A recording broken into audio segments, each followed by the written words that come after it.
Paolo Mocchi, ho insegnato dal 1987 in questo istituto, prima economia aziendale e poi negli ultimi anni anche diritto. Se penso a Manzini mi viene in mente l'inclusione e soprattutto l'aiuto che danno gli studenti per far sì che la scuola abbia un bel futuro. Io sono Rosalia Sgubin e ho insegnato in questa scuola dal 1985 al 2018. Le differenze secondo me attualmente sono tante, perché quando c'ero io c'erano 3 indirizzi. C'era ragioneria, linguistico e geometra. Adesso ne avete molte di più, soprattutto nel linguistico, e c'è stato anche un ampliamento delle aule. Buongiorno! Mi chiamo Stefano Bulfone, ho 54 anni e sono arrivato qui al Manzini al quinto anno di esperienza come dirigente scolastico. Il momento più bello è stato a distanza di tempo, quando, ritrovando i miei allievi, ho capito cosa avevo seminato.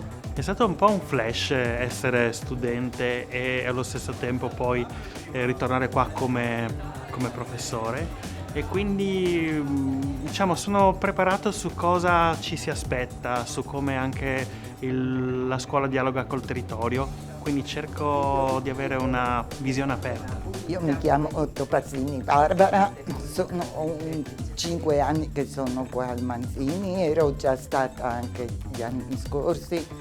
Sono molto felice, soprattutto dei miei ragazzi che sono bravissimi. L'immagine del Manzini che mi ricorderò sempre è un ambiente tranquillo, sereno, dove sì, si può dire che è una scuola piccola con pochi ragazzi, però questi pochi ragazzi vengono seguiti bene da tutti i professori. Questa scuola sicuramente è stata all'avanguardia in tante iniziative che l'hanno vista protagonista di sperimentazioni. Il registro elettronico, la lavagna multimediale, il piano dell'offerta formativa, tutte cose che le scuole cittadine non erano ancora capaci di fare. Io Manzini l'ho vissuto dalla mia infanzia, perché ho cominciato qui le scuole elementari, prima del terremoto, quindi prima del 76, io ho fatto le elementari qua. E dopo il terremoto siamo finiti sul Picaron, e lì eravamo in tenda, e poi ci hanno mandato nei prefabbricati vicino all'asilo, che c'erano dei prefabbricati azzurri.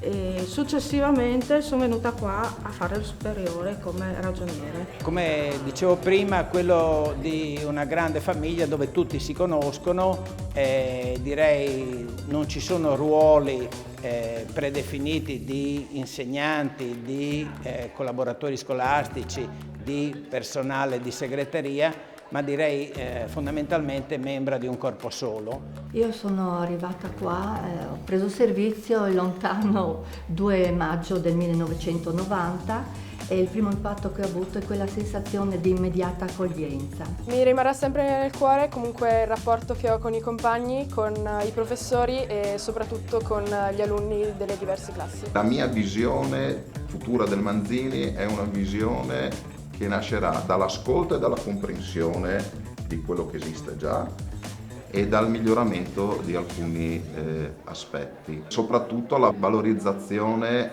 di entrambi gli indirizzi, quindi sia quelli liceali che quelli tecnici vanno tenuti in tandem.